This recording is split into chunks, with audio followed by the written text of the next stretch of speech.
It's Open House Thursday on Your View. Welcome to the show. I am Murayo Afolabi Brown. As always, I have the ladies with me. White get Intel building. How you doing? They turned off the AC. Calm down. Before you start complaining. You turned it off. I can see your lamentation. You know, when you're old, your bones become colder.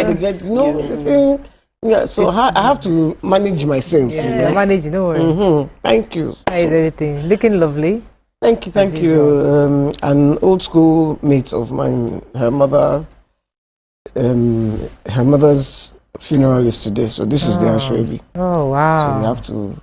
Well, today's Thursday. That's true. They'll be doing a lot of funerals today. I wonder why funerals happen on Thursdays and Thursdays and Fridays. I don't know. Just weddings and Saturdays. Yes. We organize ourselves. Our social life is organized in Nigeria. I'm telling you, Nigeria.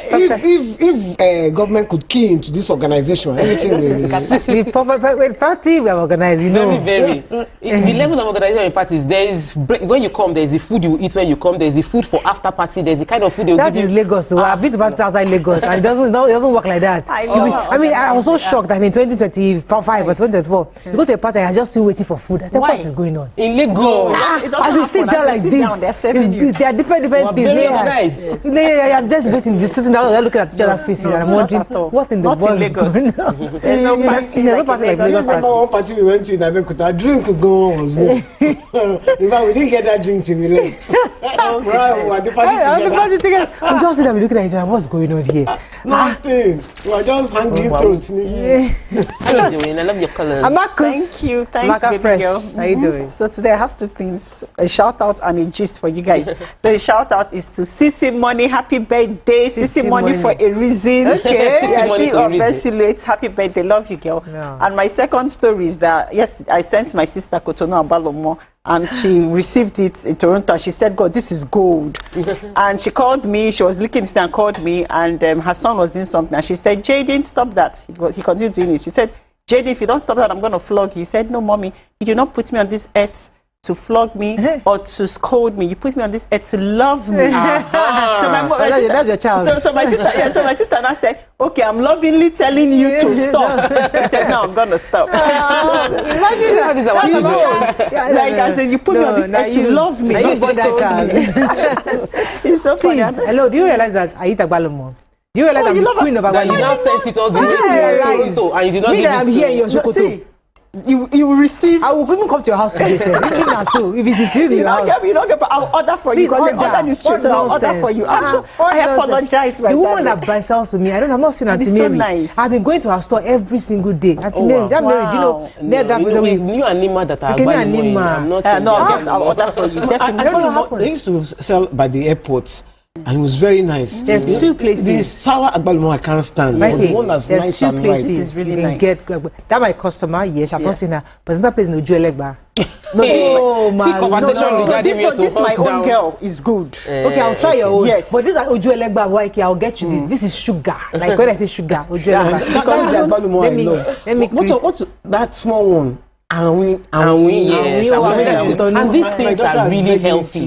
Like they have trace minerals that you can. That's why we need multivitamins, because we are only eating a specific type of food. We're not eating all these things that we used to eat before. The anwi, the agbalumo, the fruits, the mangoes. As we're eating a few specific type of fruit. Gothic. Anyway, let me come and meet you. How are you doing? I'm doing good though. Are you releasing an album? It looks like gospel. It's like a music star. Last night I didn't want to. My maid had already gone to our room and I didn't want to iron. So this was what I could put together without iron. So that was the reason we went this way. But my kids are in the studio. This is midterm break, so let them come and see. Plenty of children are in the studio. In the office, everywhere. The children everywhere. So today, people can. I said we had known our kids. Then I did cupping. Have you done cupping before? So they do this. They put this cup and extract like the clotted blood from your body. If you know what came out of my body, I did for my mom, myself, and my dad. We did it for our Is it that one from the feet? No, the entire body. This one, you see the blood clots come out. It's a chiropractor that usually does it. Yes, it was a whole lot. I was like, Are you sure these things are... No, they are good. Yeah, Chinese. No, this one, they extracted it. Where are they extracted from? They will cut there are small cuts in your body. Okay. They will cut small in your body, and then they would apply a pressure that sucks out. If you don't have them, nothing will come out. I saw some places where I did it and before I go and extract all the bloody sample. Anyway, today is my Gen Z's birthday. Bolu of life. Yes, Bolu of life. Help me. Happy birthday, Bolu. You know we love you. We love you. We celebrate you. We've seen your growth. Now that you have taken this video thing very seriously, it's taken to greater heights in Jesus' name. It's opened greater doors for you in Jesus' name. He's a very hardworking boy. Bolu, and I'm so proud of him. Everywhere I go, is this Bolu? Like people with big bags, MDs. I want this is the Bolu. I want to I gotta start a workshop or something because everybody knows you. Yes. All right, let's go on a very short break. When we come back, we'll look at the front pages of the paper. Stay with us. We'll be right back.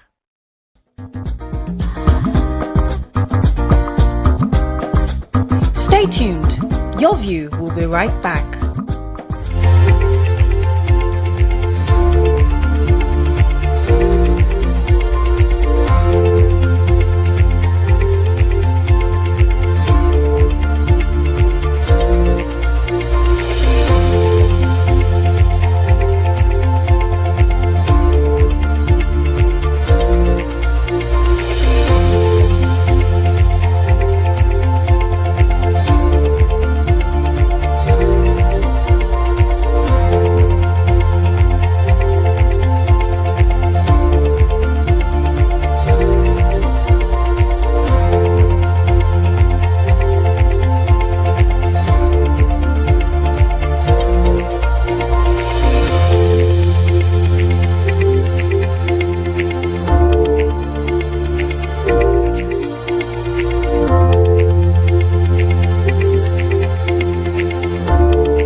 Okay, thanks for staying with us. We're going to start with The Nation. Government moves against tax evasion ahead passage of reform bills. Umahi kicks off the dualization of the Ekpoma Auchi Okpela Okene Ajaokuta Expressway. Tinubu fair to all regions, says Bagudu. Reinstated Osun Council chairman returned to secretariats. FIRS files suit seeking 79.51 billion naira from Binance for economic losses. NJC voice suspension of Benue CJ by state government and autonomy not licensed to misuse of funds. EFCC warns councils. Okay, which story are we starting with? Let me start with the Minister of Budget and Economic Planning, Atiku Bagudu, who was saying yesterday that the president has been fair to all parts of the country in the delivery of democracy dividends to the regions. According to him, Kebbi State has received a huge chunk of the 40 ongoing projects worth over 600 billion naira spread across agriculture, health and education. He spoke during a rally yesterday at the Haliru Abdul Multipurpose Stadium where in Kebbi State, where he was saying they was giving support for the president, the current administration, saying that the president deserves a second term. He added that the sterling performance of the governor Nasir Idris also deserves a second term in office.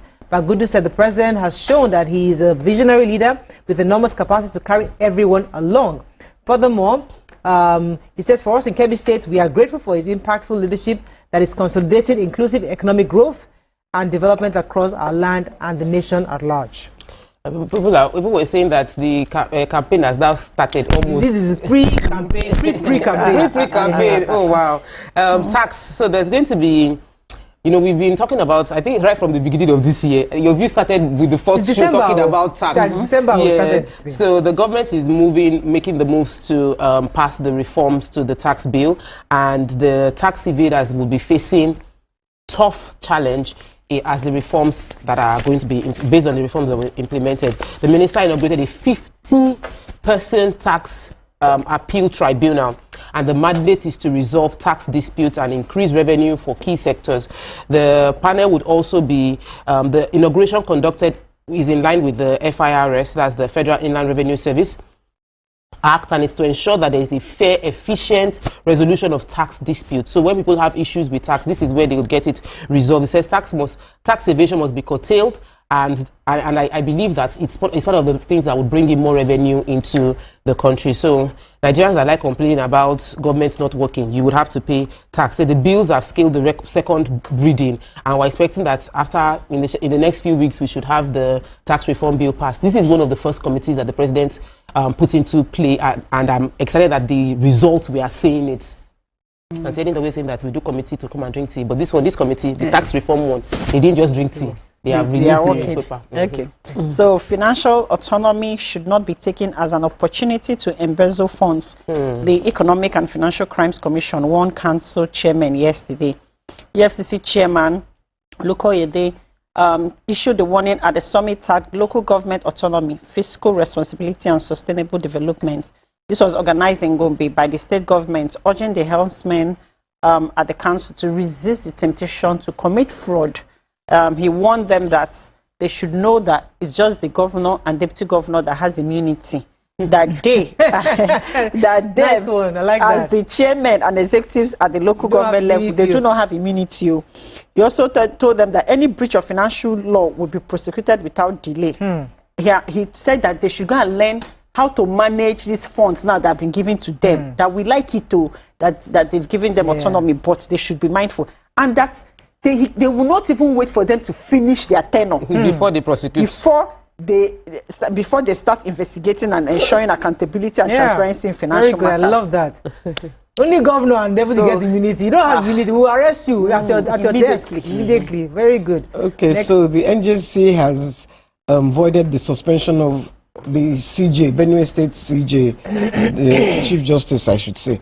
The Kemi Ogedengbe, who is the spokesperson for the council, said it was an affront to the constitution to discipline judges.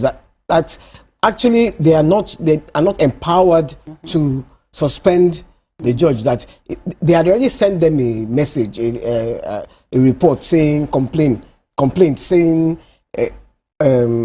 accusing her of misappropriation and all that, and hobnobbing with politicians. So they are investigating the matter. They now came out to suspend her. That until they have investigated, they can't suspend her. The State House of Assembly also suspended 13 members of the State House of Assembly, saying because they came out to say they are not part of the people that suspended her, so they have now suspended those 13. That they're not going to go on next month's trip to London. I feel collect back the money that they giving and they should collect back the money. It sounds very like bullying. You're not going to London. That's what I will tell my child. If I have money. You're not going to London with me next month. Public servants. That's what this London. Public servants. This trip. That's the height of their success. It's a major incentive. It's a major incentive to stay. They will not collect salary for many months, but they will stay inside their house. Go to London. Did you see our? What there's a picture here of our Ajero. He's in one country like that, travel for I don't know what he went for, but those travels, they mean a lot. Anyways, moving on now to Daily Sun. Local governments, federal government warns governors. Tension in Anambra, 2 lawmakers killers escape from police custody. KB APC endorses Tinubu for second term. USAID, Senate to grill NSA, NIA, DSS, other security chiefs over Boko Haram funding. NJC voids removal of CJ by Benue Assembly, and Osun PDP alleges plan by security agencies to assassinate Adeleke. Let me take the major headline. So just like Maka said earlier, the Attorney General and the Minister of Justice, Lateef Fagbemi, that was a looker that was talking for EFCC. AGF here is speaking, has warned illegal removal of local government chairman by governors as a treasonable offense. Fagbemi spoke in Abuja during the opening ceremony of the event organized by the Nigerian Bar Association. His remarks came over the ongoing crisis, obviously, in Osun State, over the status of sacked local government chairpersons. The controversy began following the Court of Appeals ruling of February 10th regarding the officials that were removed from office, which YK had talked about earlier. Fagbemi now was saying that it is unfortunate that over the last few decades in Nigeria, in plain contradiction of the constitutional mandate of the state government, local governments have now seen a great decline as they are nothing but a mere appendage of the state governments, merely existing as means of supplying extra funds for the state government.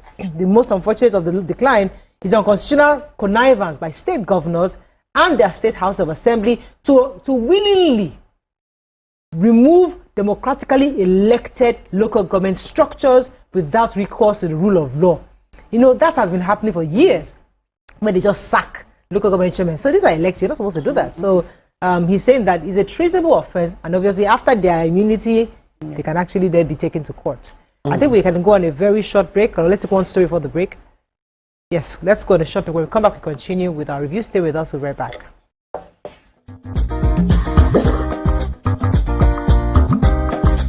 Stay tuned. Your view will be right back. Merging the past to the present, brushstrokes of colors seen but not known. For when the wailing stops, the pieces settle down in abject beauty erected for a century of a century. Speaking, advocating, protesting as the arts are meant to be.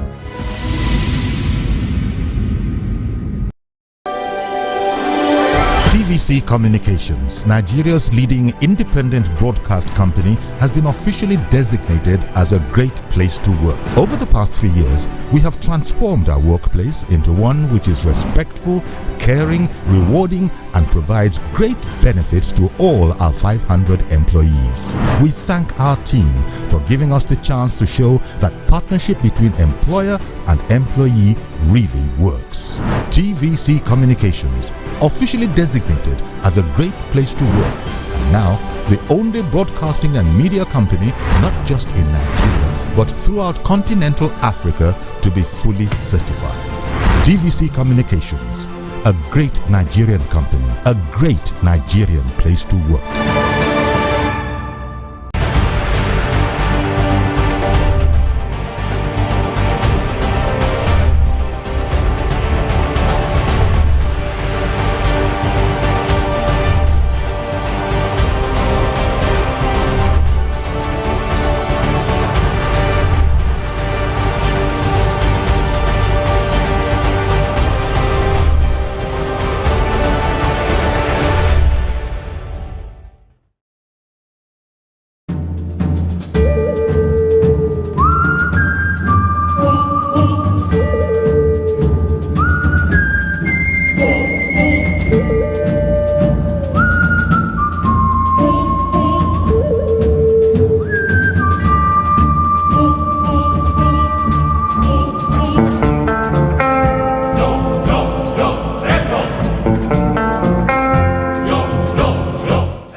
Do you think you can outplay me in this game of wits and knowledge?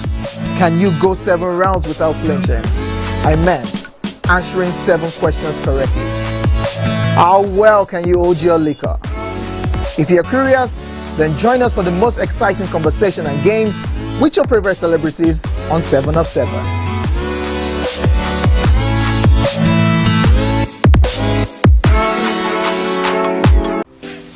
Welcome to Pure Entertainment. What would you like to order from our menu today? We have the regular. So let me go and look for my jammies. So by 20 or 320. I suppose don't be one medical. At this point, I contest my jammies. I want to close the show. I can go. I can. Okay, that's all we can take. I choose to close the show. Ladies and gentlemen, #1 unavailable by Davido featuring Musa Keys. We also have today's chef special. Yo, shine, shine, shine, shiny, yeah. Say recap done, and it's time for #1 on the countdown. One of Nigeria's hottest artists right now, his name is Rema, and this one is called Charm. Kick it. Another.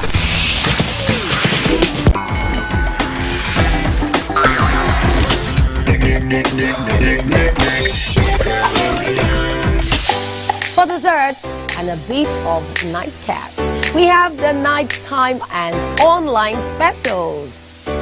I want to start the gym, yeah, but do you know one thing that's actually keeping me back? You should start the gym to get fat. Cricket. She says she does pole dancing to empower women. What's the difference? There's a difference. Yeah, That's what I'm saying. So pole dancer, you're already almost naked. You're already almost naked. No, the empowerment for me. Sex can make a relationship better. No. Sex can never be overrated. It is needed. Especially when it's good sex too. Almost every guy has been with somebody's girlfriend. But they are for all of us now. That's why you're still single. I would not agree or disagree with that because I don't want to get into trouble. I have a home to go to. Your next question. Oh, you ready to fail? Who is the person that used to some sports? That woman. Damn! Yeah, Today we'll go here. Hey. Let's catch up. I'm sure we've been able to satisfy your cravings, yeah? Stay good. Entertainment for pure entertainment.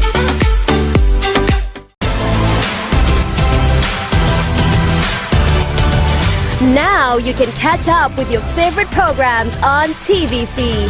Log on to www.youtube.com/TVC Entertainment.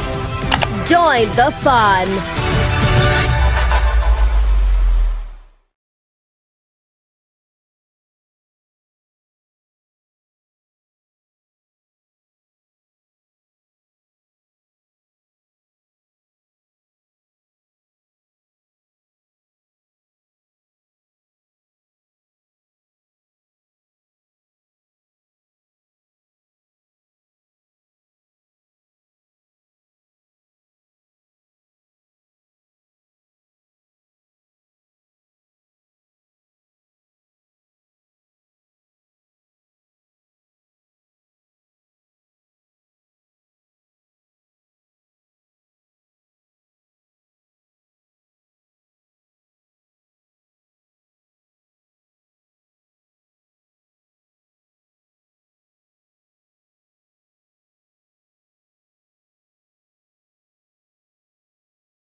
And the syndicate, because there's a lot going on that, so they want this matter to be investigated. I think it's important it is investigated. I really hope it's investigated, but no, Nigeria, the way things are sometimes. So I have the story. This one is extremely unusual, but the West African Society of Parental and Eternal Nutrition have discovered that there is increase in hospitalization and higher mortality rates and preventable deaths that can be avoided based on lack of nutritional food in the hospital. So people that are in the hospital don't get good nutritional food.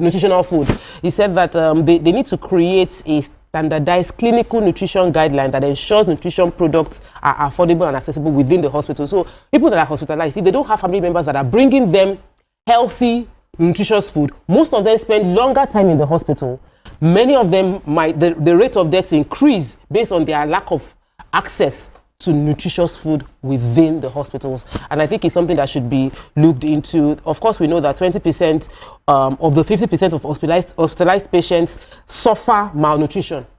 20% or 50% of hospitalized patients suffer malnutrition in Nigeria. So obviously, you shouldn't be in the hospital when you are sick and then you don't have access to food because your body will not recover fast. They call it double jeopardy. Okay, Vanguard. USA sponsorship of Boko Haram, Senate summons NSA, DGs of DSS, NIA, and DIA. USAID, Nigeria's average $1 billion annual receipts from US under threat. Visa denial, Nigeria won't tolerate disrespect from any country. PDP crisis, court declines to stop INEC from recognizing Anyanwu's sack. Rivers community battles NPDC over alleged diversion of oil wells. Fiscal autonomy, why CBN hasn't released funds to the 774 local governments. Adebanjo Edwin Clark, how death of 2 titans in 3 days shook Nigeria. And Nigeria imports 25 million liters of petrol daily, says federal government. Okay, which story are we taking, Vanguard, YK? Okay, I took the Lukman story. Lukman is a footballer with Atlanta Star. he has called what his coach said. His coach said that said he was a bad penalty shooter. He says, well, he was not supposed to take that penalty. He's one of the worst penalty takers I've ever seen. So Lukman has said that he's disrespectful and that's not what happened. That what happened was he had scored. The team was leading their own team against 5-3-0. He scored one. He scored the first goal. So then the next goal he was supposed to now take they had told him to take the penalty. He missed it, but that the coach should not have said that.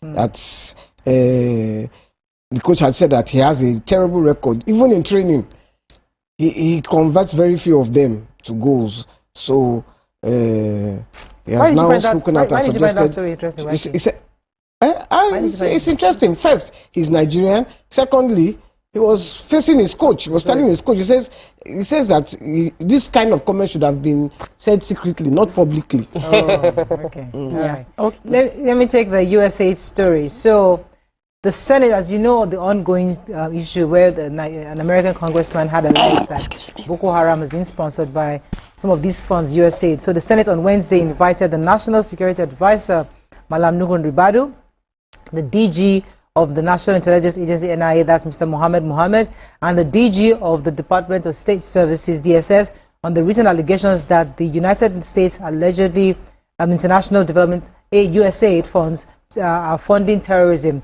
especially Boko Haram, around the globe.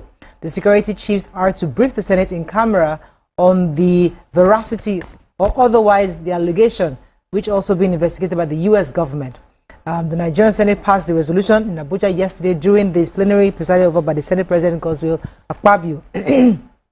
Or Senator Alin Dume, who had moved a motion of urgent national importance, urging the Senate to investigate the allegation considering the devastations caused by Boko Haram in Nigeria over the years. This is, as I said, it's a scandalous issue, and we hope that investigation from the U.S. government and Nigeria can yield results, because it will be quite damning to see if indeed USAID was funding Boko Haram I was listening to the radio today, and this guy, he was saying that he doesn't believe the story. He says, yes, America, they always involve themselves in this kind of thing, but that the origin of Boko Haram was from ISIS, you know. He's not denying that America funded all these kind of things, but he's just saying that the origin of Boko Haram was not from America, but it was ISIS. The USA never discussed about origin. They're talking about how we are funding it. So you can have something originated from your country or from ISIS, but who is funding it? Who is using it to disrupt a government? Who is using it for a selfish purpose? We don't know. But you remember that guy saying in the north, especially Chad, there's this very precious mineral, Californium, that Abacha's aide, what's his name? Mustafa. I was saying that. You've not watched the video. There's not many. I saw that video. I know. He's even done a more recent one. Yeah. Okay. So the oil-bearing community of Umu Ede, Okwara, in Eche local government area of Rivers State has raised alarm over what it described as uncomplimentary diversion of the state's key oil wells to its neighboring state, which is Abia State. Yeah, the community blamed the Nigerian Petroleum Development Company for erroneously moving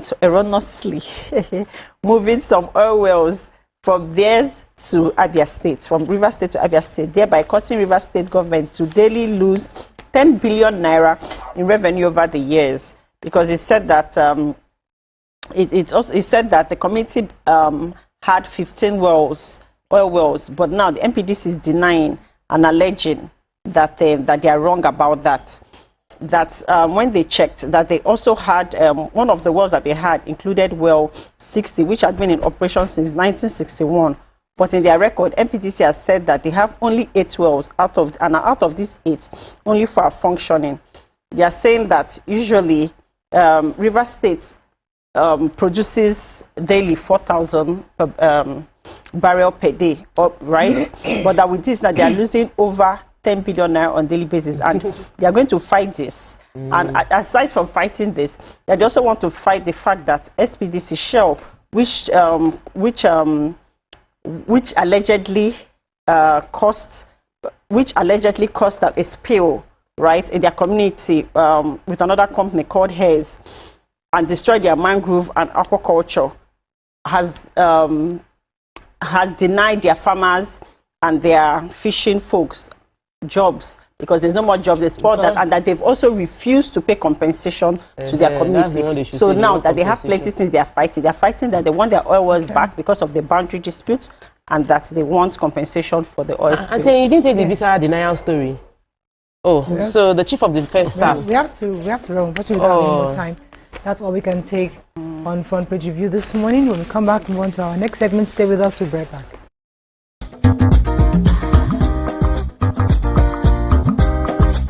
Stay tuned. Your View will be right back.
Do you think you can outplay me in this game of wits and knowledge?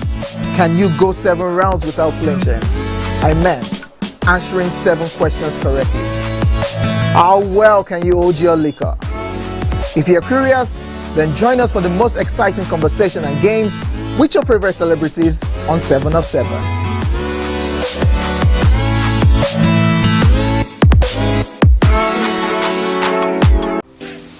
Welcome to Pure Entertainment. What would you like to order from our menu today? We have the regulars. So let me go and look for my jam results. My 20 was 320. I suppose don't be one medical. At this point, I contest my jam results. I want to close the show. I can go. I can. That's all we can take. I choose to close the show. Father. Ladies and gentlemen, number 1, Unavailable by Davido featuring Musa Keys. We also have today's chef special. Yo, shine, shine, shine, shiny, yeah. Say recap done, and it's time for number 1 on the countdown. One of Nigeria's hottest artists right now, his name is Rema, and this one is called Charm. Kick it. Another.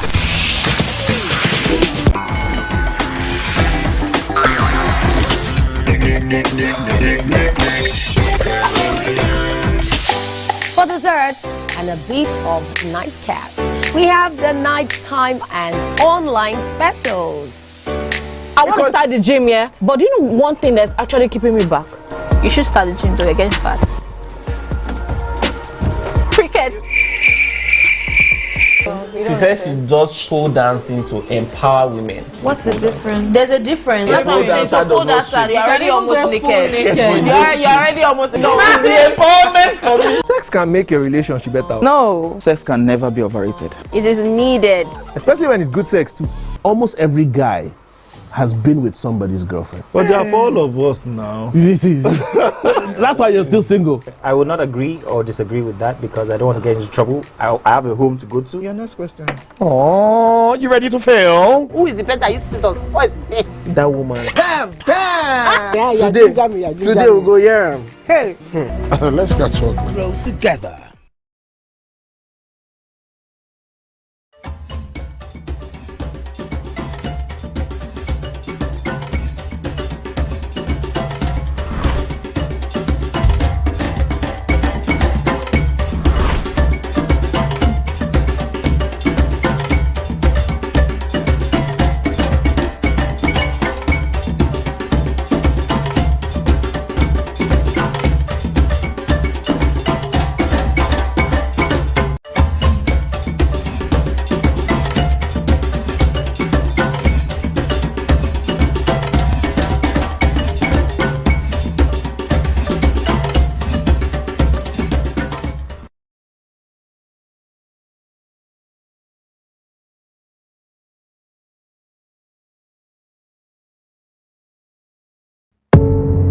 Doubt and fear doesn't occur at the canvas, it shows in the canvas.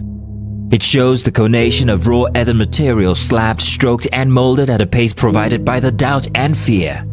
Every move way in the struggle of one to the other, merging the past to the present, brushstrokes of colors seen but not known, for when the wailing stops, the pieces settle down in abject beauty erected for a century of a century. Speaking, advocating, protesting as the arts are meant to be. The time has come to experience the power of faith, music, and praise. This is the Max Urban Gospel Chart Show. Every Sunday from 10 a.m., tune in to catch the pulse-pounding beats and soul-stirring melodies that will elevate your faith and leave a lasting impact on your heart.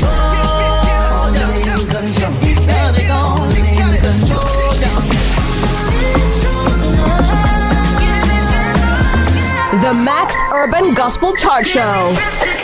Every Sunday from 10 a.m. exclusively on Max FM, where we count down the best 20 urban gospel hits from around the world.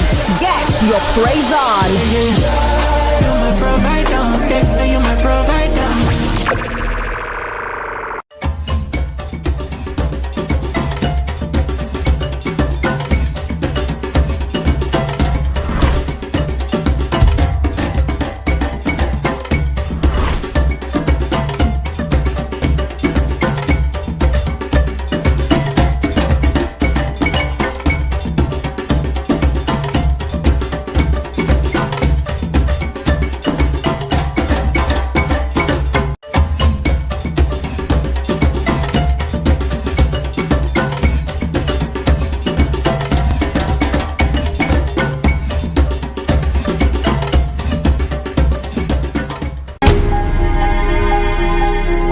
Entertainment is life. That bit of life that makes life bearable, that makes it fun. And I know that what I do contributes to that, because I tell my staff that we are not just designers, we are actually selling joy and happiness. So when we're able to put a smile on somebody's face from the dress they wear, make someone very confident because of what they wear, we've done our job, and I'm sure that's entertainment.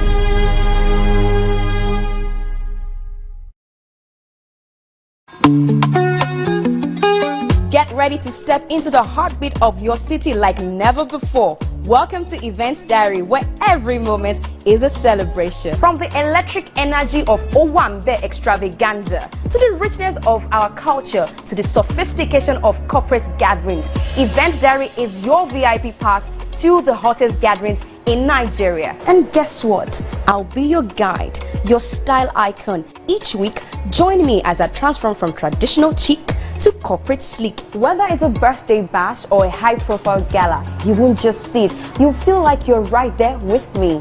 Aww. From meetings to evening soirees, I'll be there. Or to the trendiest street festivals or to music concerts, Events Diary has something for everyone. So join me as we explore the vibrant tapestry of Nigerian scene, one event at a time.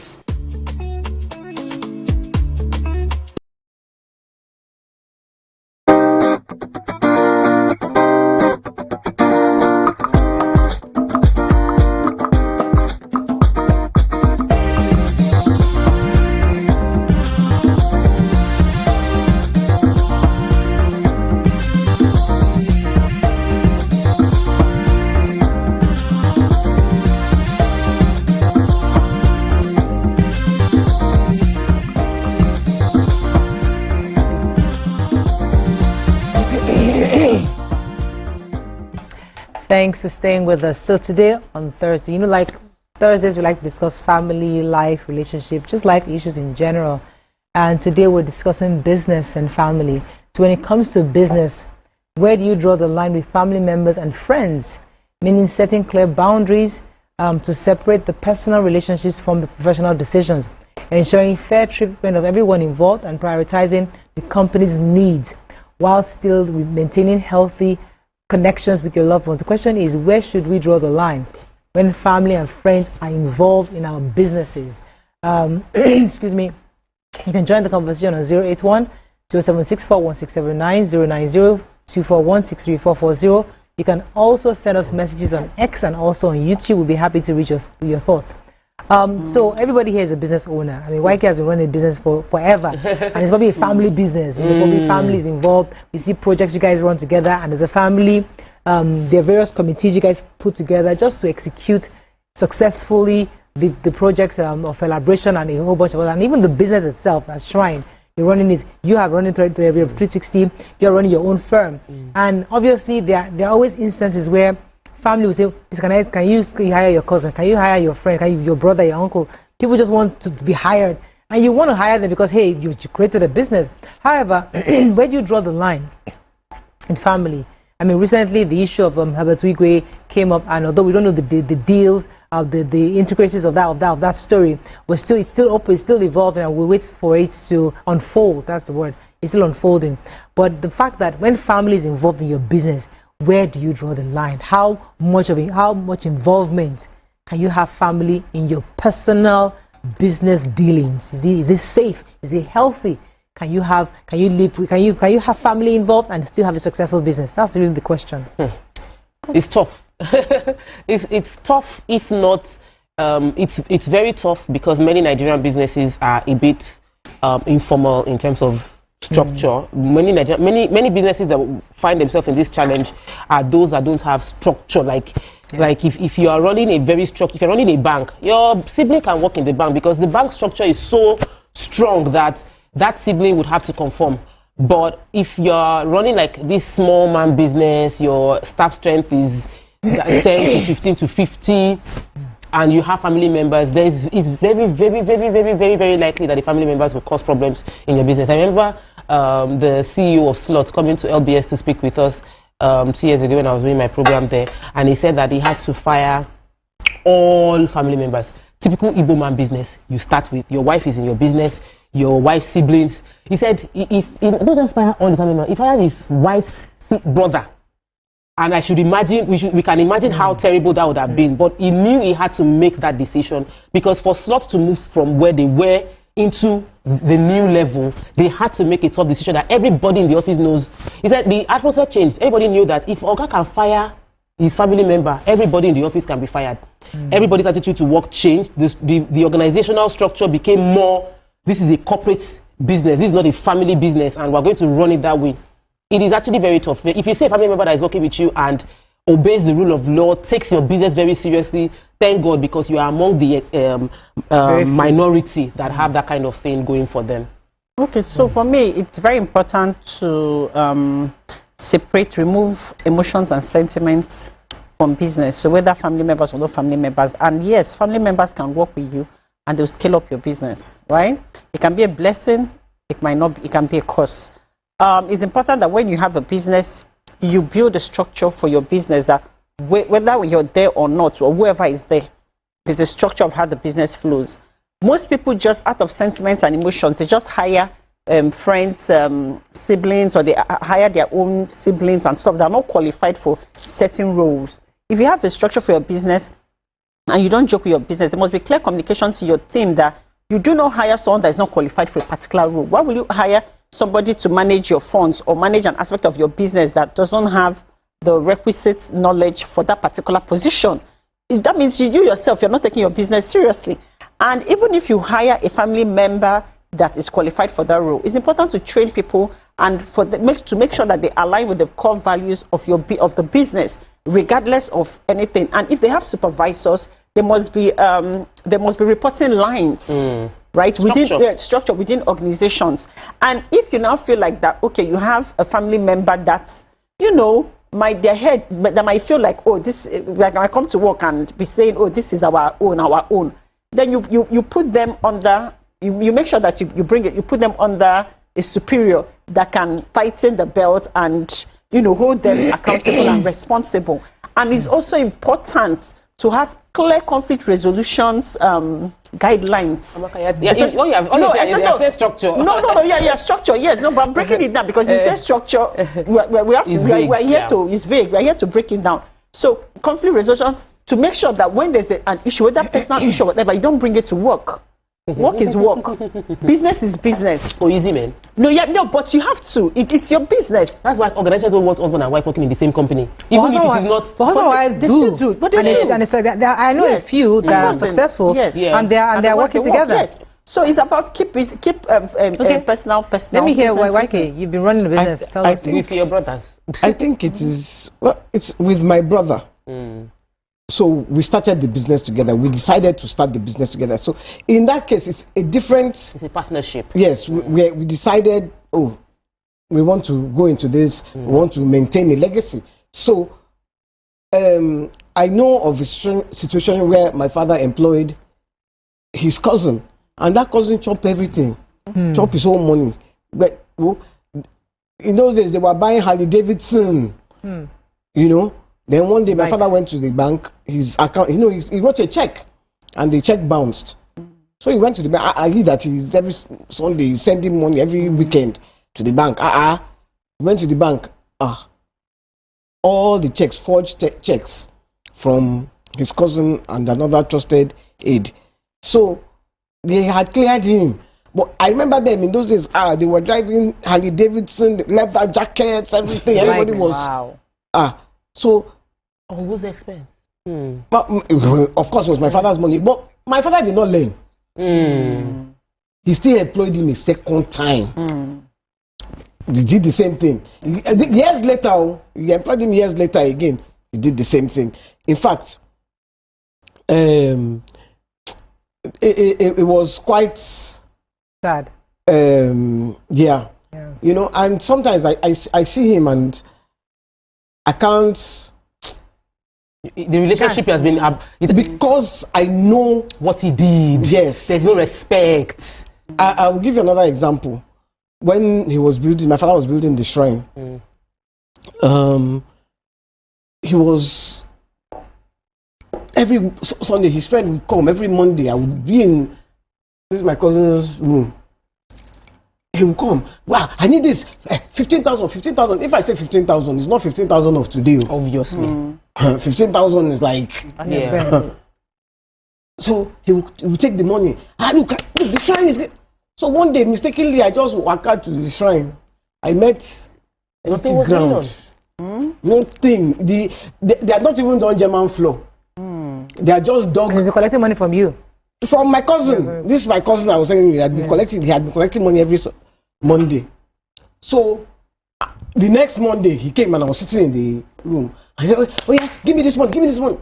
I said, do I a thief? And I was a kid. I was maybe 19, 20. I was a young girl. I said, you are stealing fella's money. Kiriko.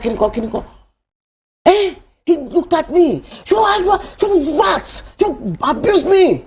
I said, you can abuse me, you can say whatever you like. Me, I went to shrine, I saw that there was nothing going on. There was nothing. Then I went out. Before I came back, he had reported me. And he was very rude to me. Kiriko. So fella now called me. Yanni still said, I didn't want to call his name. He said, you were very rude to me. To him. I said, yes, fella. He said, why? I said, fella, go and see your shrine that you have been building for the past 6 months. Fella said, He got up. He went.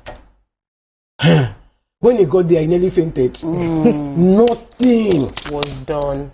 Nothing. So he now took it upon. Of course, he stopped giving him money, and he started building the shrine. And then within 6 months, he had built it. Yeah. But because he trusted these people who were close to him, cousin and friend. Yeah. Okay. Let me. So I think it's a matter of integrity. Yeah. But you can't take them to court. I have to go on a short break. If it was a business person. I have to go on a short. When we come back, we're going to do this further. Stay with us. We'll be right back.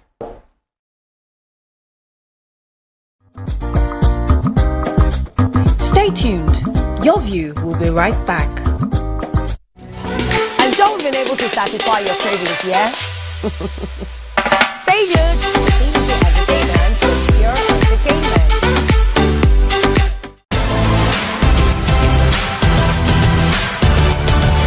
Now you can catch up with your favorite programs on TVC. Log on to www.youtube.com/TVC Entertainment. Join the fun.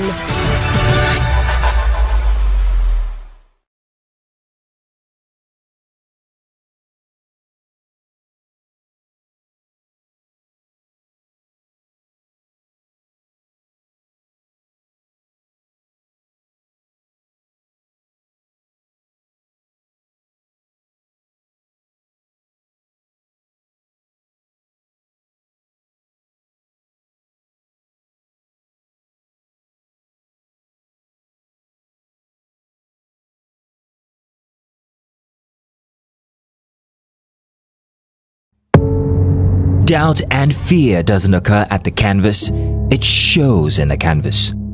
It shows the conation of raw ether material slabbed, stroked and molded at a pace provided by the doubt and fear.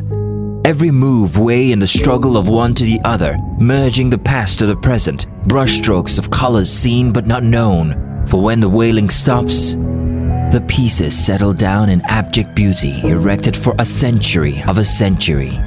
Speaking, advocating, protesting as the arts are meant to be.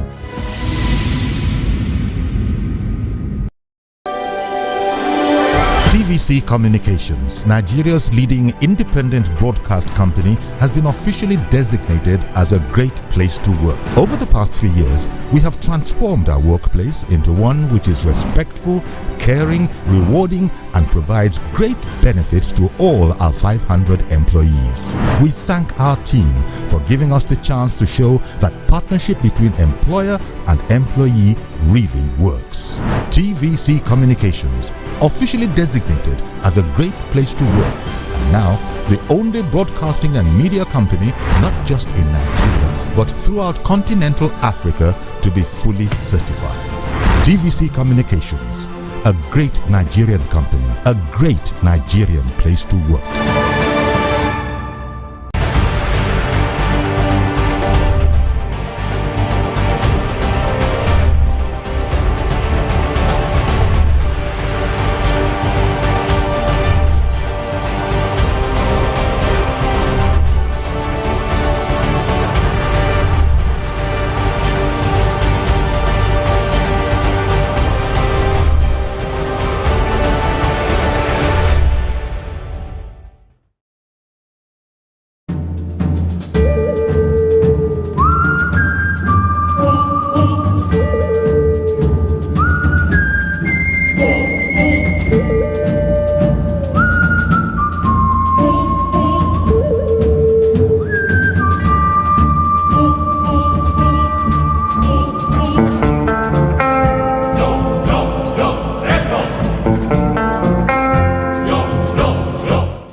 Do you think you can outplay me in this game of wits and knowledge? Can you go 7 rounds without flinching? I meant answering 7 questions correctly. How well can you hold your liquor? If you're curious, then join us for the most exciting conversation and games with your favorite celebrities on 7 of 7.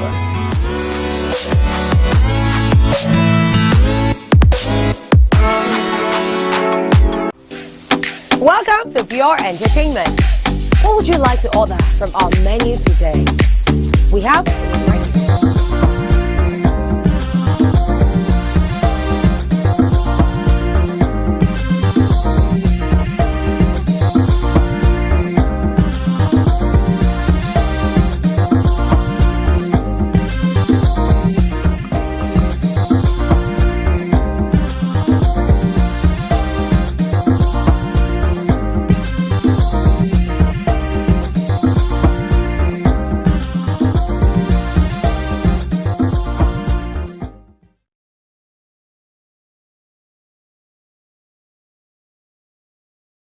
Thanks for staying with us. I mean, I think last year we attended the Global Entrepreneurship Summit in Akure, where one of the guests, Rosie Tembakwayo, was speaking. I think the host had asked him, Sumi Francis had asked him that, in your business, when it was that time that he cried? And he paused for like almost a minute before he responded. He said that that in the recent past, where he had family members, his trust, he had like his closest 4. He has a 4, he has a 12, and there's a 70. So that the 4 closest to him, they actually were stealing from him. And he didn't even have the money. And during that time, he was going through a hard time. And that really broke him. And these were like family close. And they were the full 4. And there was one in particular that, maybe some with the books or something like that. But so in that situation, and he now had a choice. Do I sack him? If I sack him, it's a family matter. Because family issues then come in. If I don't sack him, we things go back to normal. We fix it internally. How do I really do it such that it doesn't happen again? So when a family member steals from you or does something to destroy or disrupt your business, is how best you deal with it. If you want to do it, if you want to deal with him appropriately, it can cause family issues that can even have further effect, because there'll be more drama that would happen because you don't know the circumstances where that family member is coming from, that you hired him.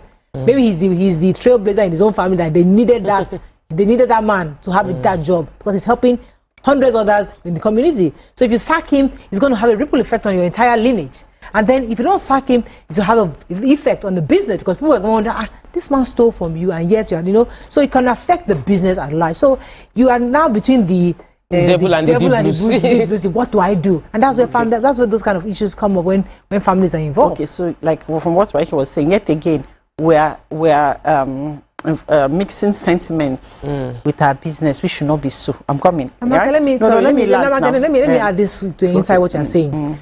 In Africa, remember there's other fears of spiritual. No problem. And they will send something for you that will destroy you. No problem. I'm coming. No, I'm coming right now. What's that? Okay, yeah, right.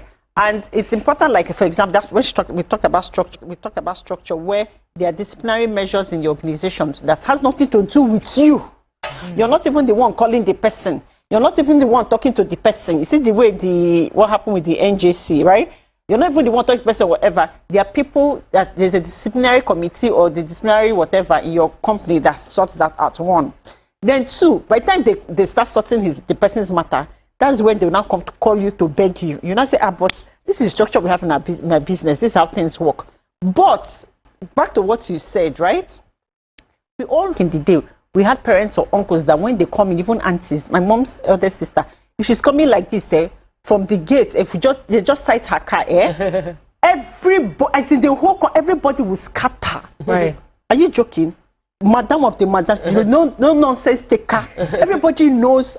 Both extended family. If they sight her like this, everybody disappears. She doesn't. She's my godmother. She doesn't take rubbish. And their fathers like that. That when they are coming, everybody. See, and even in their business, you know that this one. You need to be that person. There are people like that. And when people come into their business, they don't mess up. You know that this one will take you. And even the extended family members know that.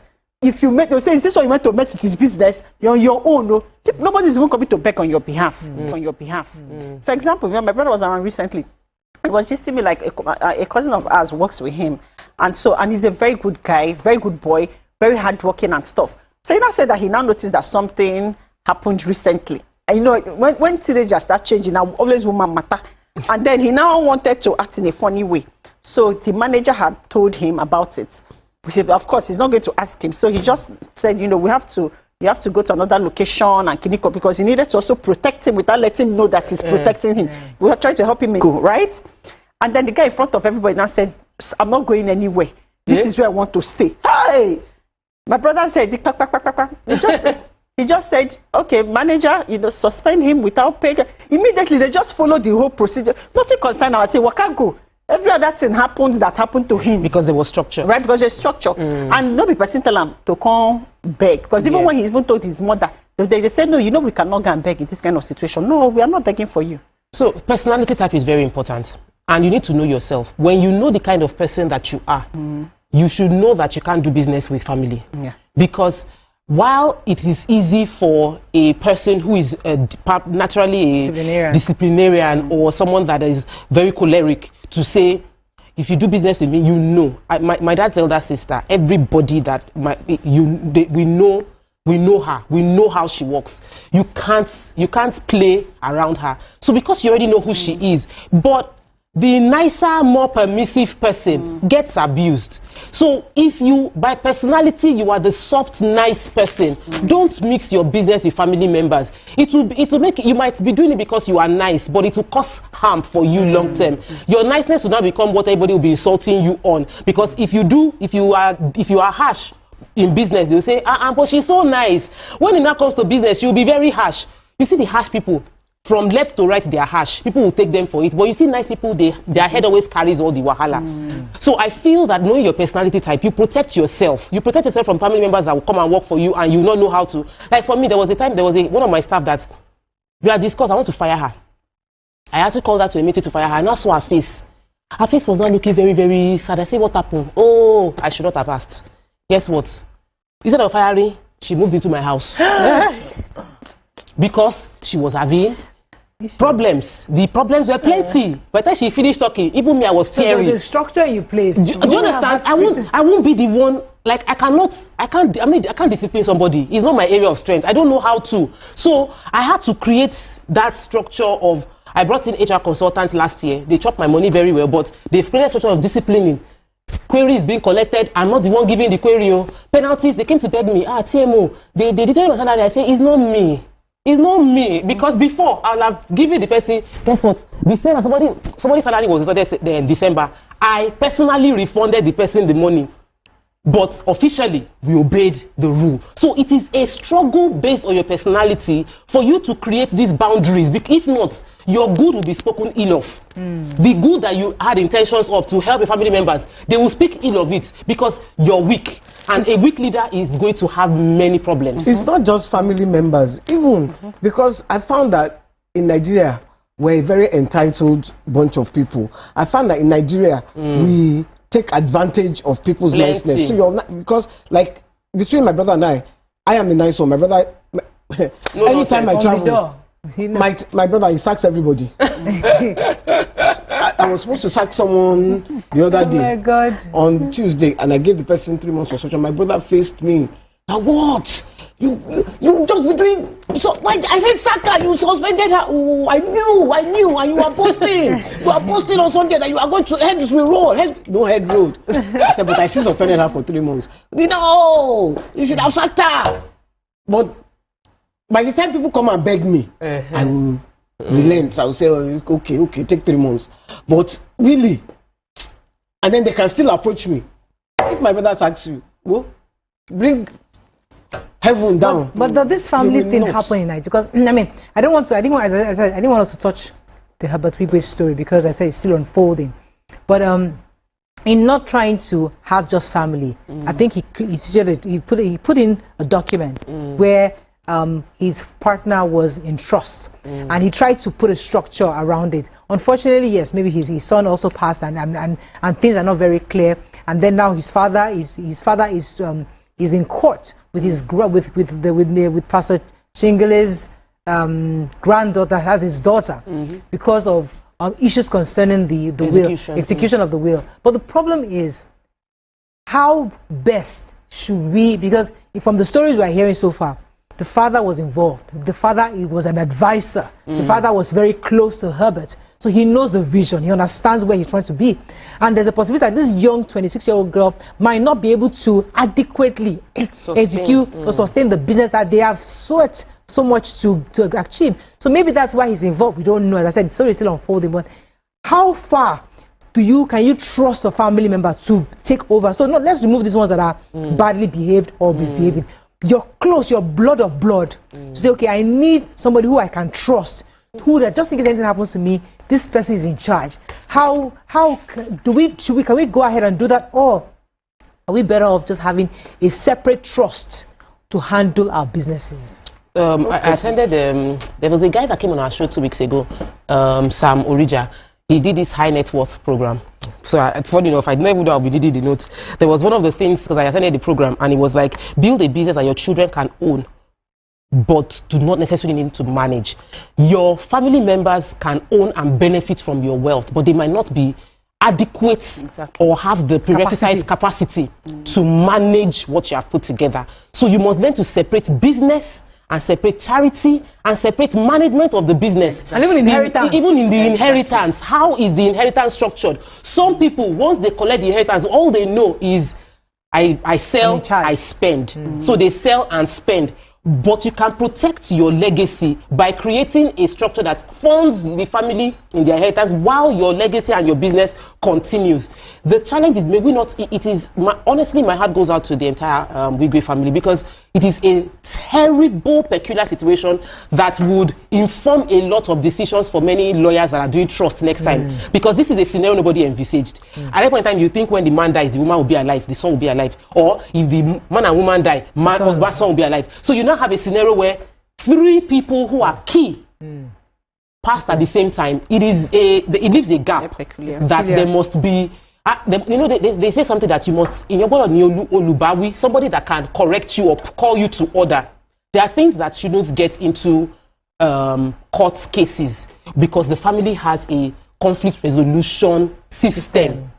Every family must have a conflict resolution system where things are discussed. You said it before that Igbos have umuna, that they do this meeting and we discuss this issue so that we don't go to the police station or go to court. So I would have preferred that was maybe it was exhausted because it's been over a year. So they must have tried that one and it did not work out. But we must, as everybody that is watching now, institute a situation where family issues are resolved and there's someone that can call your family to order, that everybody in your family, there's somebody that can pull their ear and say, if this man speaks, so maybe in some cases it's pastors and imams. In some cases it's a very revered elderly person that can. There are some people that can drag all the pastors. In fact, bring the Pope God self. They will say that no, conflict will not settle. Yes. There are some people now, So it's. I mean, it's unfortunate.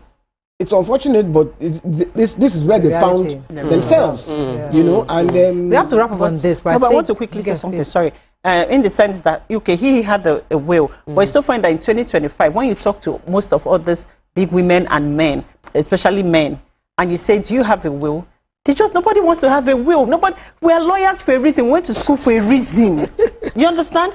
You need to also sit down with a lawyer, consult with a lawyer that can also help you put your estates in order. So these are the issues too. People just find that wills mean I'm going to die quickly. No, but it's not. So we have to wrap up. But I think we're going to be linking up with Adamoa Traditional Institution, the official presentation of staff of office to the new Ngbegeka Michika. So it will be cutting off from the news channel, and then we're moving on now to those of you StarTimes and DSTV, StarTimes and GOTV. You can also watch us online. Let's go on a short break. I mean, to wrap up this conversation, really, I think really in a nutshell, it's important for us to separate, like how you say, we separate business. So you can understand how you can sustain the lifestyle of your family using your business, but not necessarily having the children or your loved ones manage it. Let the business have its own structure. Unless the children have the capacity, of course. And they must show that capacity because they must have grown with the business. And they must show such that even the stakeholders and even the board members see that this person has the capacity to run the business. But let's go on a break now. We'll come back, we'll bring in our guests and move on to another topic. Stay with us. We'll be right back.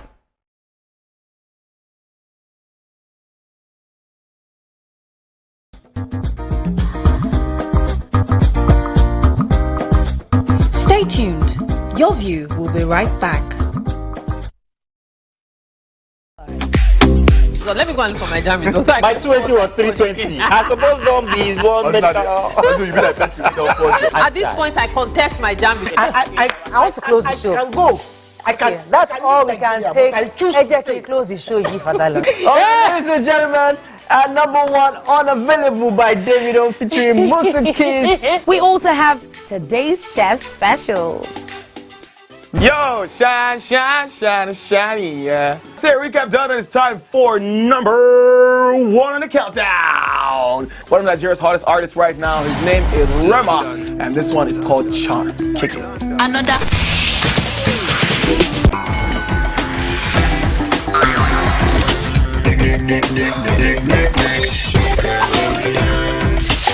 For dessert and a bit of nightcap, we have the nighttime and online specials.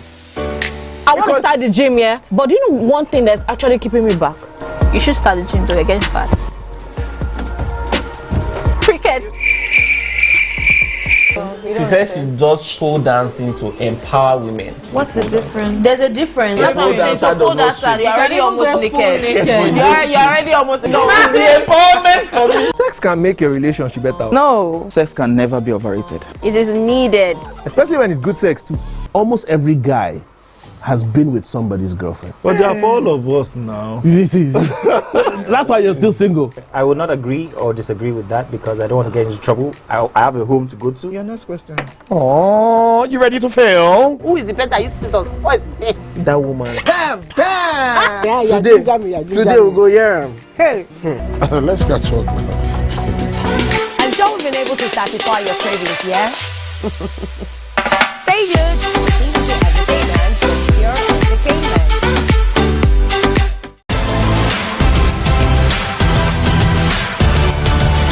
Now Now you can catch up with your favorite programs on TVC. Log on to www.youtube.com/TVC Entertainment. Join the fun.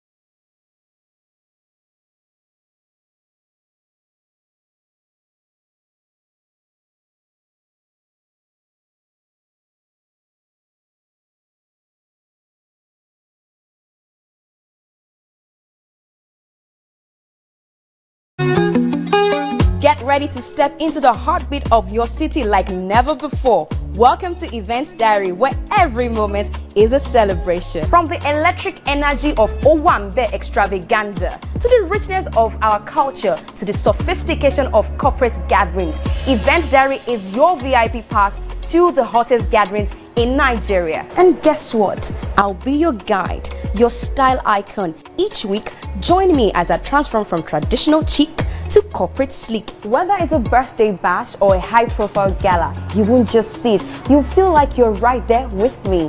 Aww. From meetings to evening soirees, I'll be there. Or to the trendiest street festivals or to music concerts, Events Diary has something for everyone. So join me as we explore the vibrant tapestry of Nigerian scene, one event at a time.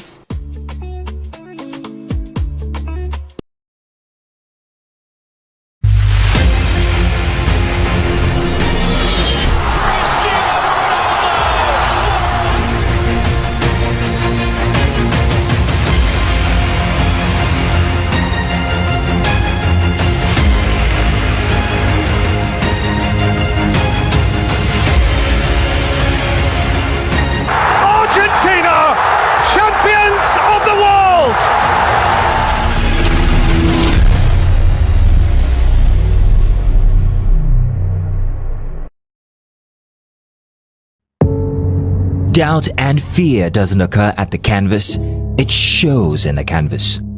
It shows the conation of raw earthen material slabbed, stroked and molded at a pace provided by the doubt and fear. Every move way in the struggle of one to the other, merging the past to the present, brushstrokes of colors seen but not known. For when the wailing stops, the pieces settle down in abject beauty erected for a century of a century. Speaking, advocating, protesting as the arts are meant to be.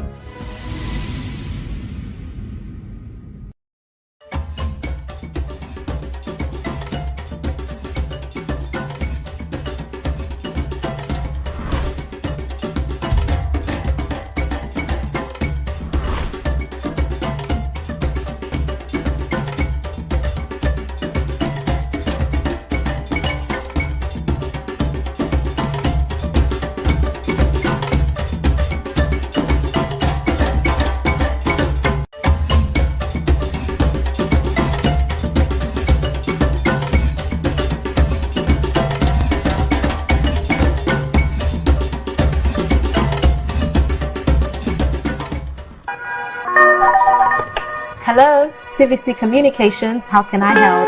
What makes TVC the right choice for my business? Excellent question, sir. Let me share some exciting facts with you. Start your day on TVC Entertainment with Wake Up Nigeria, a family and lifestyle show. Your view empowers women globally. It's your view, let it count. Entertainment Splash delivers the hottest celebrity trends. On TVC News, we keep you informed with breaking news and in-depth analysis of events shaping the world. I will continue to speak the truth. TVC News at 7 and TVC News at 10 p.m. delivers the most important stories of the day. Max FM, your hit music radio station, captivates listeners daily across Lagos and Abuja, making every commute more enjoyable. Adaba 88.9 FM is not left out, as it is the voice of Southwest. And on TVC Digital, we reach to million viewers daily. All together, pulls in over 17 million viewers daily. Contact us on 0707-272-8338 or marketing@tvccommunications.tv. Partner with TVC Communications today. Let's grow together.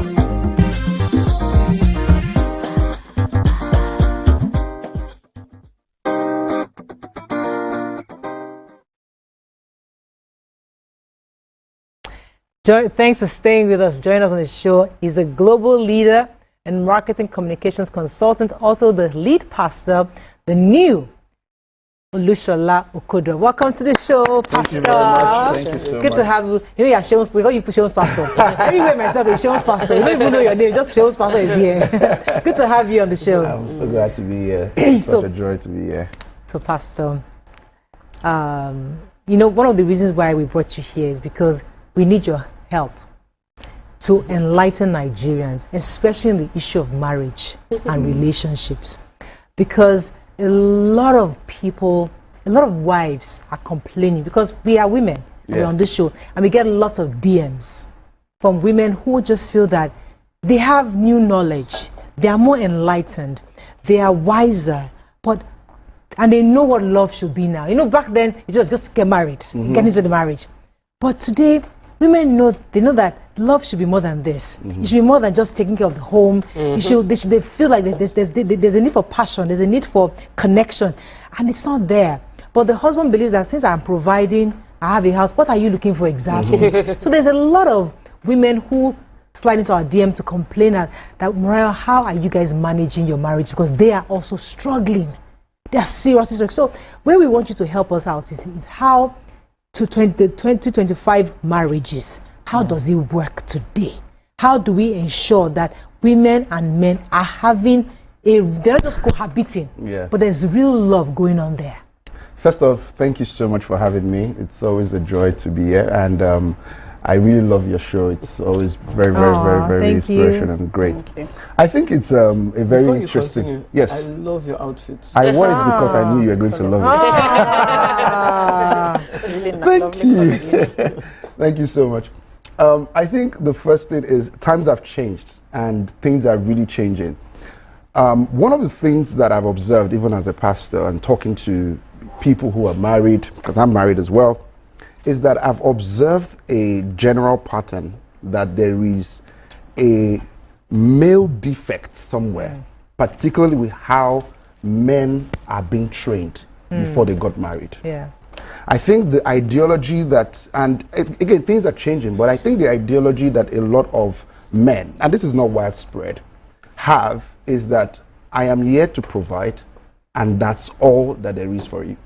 And that's because of what we have seen the most. Growing up, most of the men, I won't say, I don't want to even use most because it's almost like generalizing, but some men have ideologies based on how they saw their parents.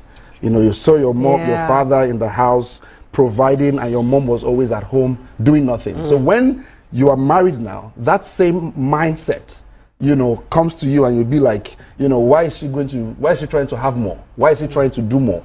Why does she want to? And that's where all of the conflicts then comes in. I think there has to be a fine balance now with men and women living together in marriage, that we are one together to provide together. It's not just supposed to be, oh, you do your own, I do my own. It's the power of marriage is the union, is the oneness that comes, you know, as a married person together. Okay.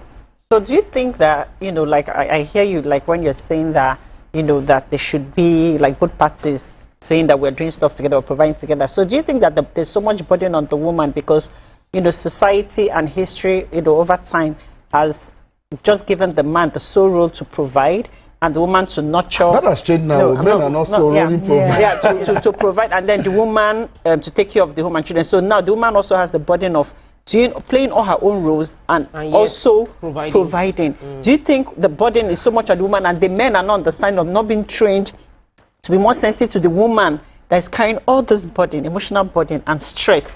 And women might have a way of, acting out when they don't understand what's going on with all the stress that they are now faced with. Absolutely. I honestly think it takes more than human, let me use that word, to be a woman. It's a beautiful, beautiful. I mean, sometimes I look at my wife and I'm wondering, how are you combining all of this together?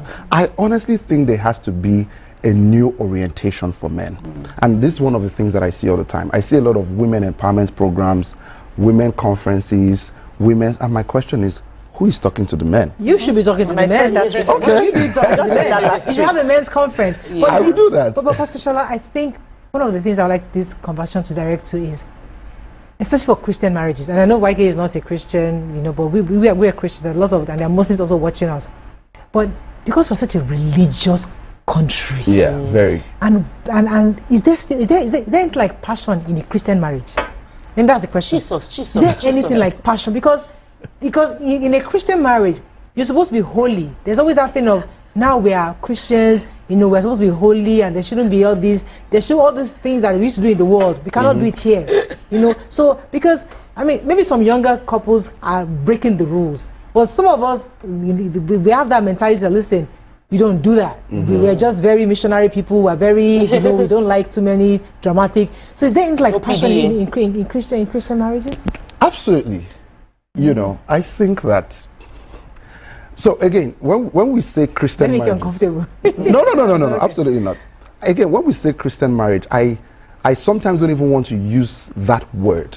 Why? It's because it's just like we say there's Christian rain, there's Christian sunshine, or there's Christian, the word is a broad spectrum.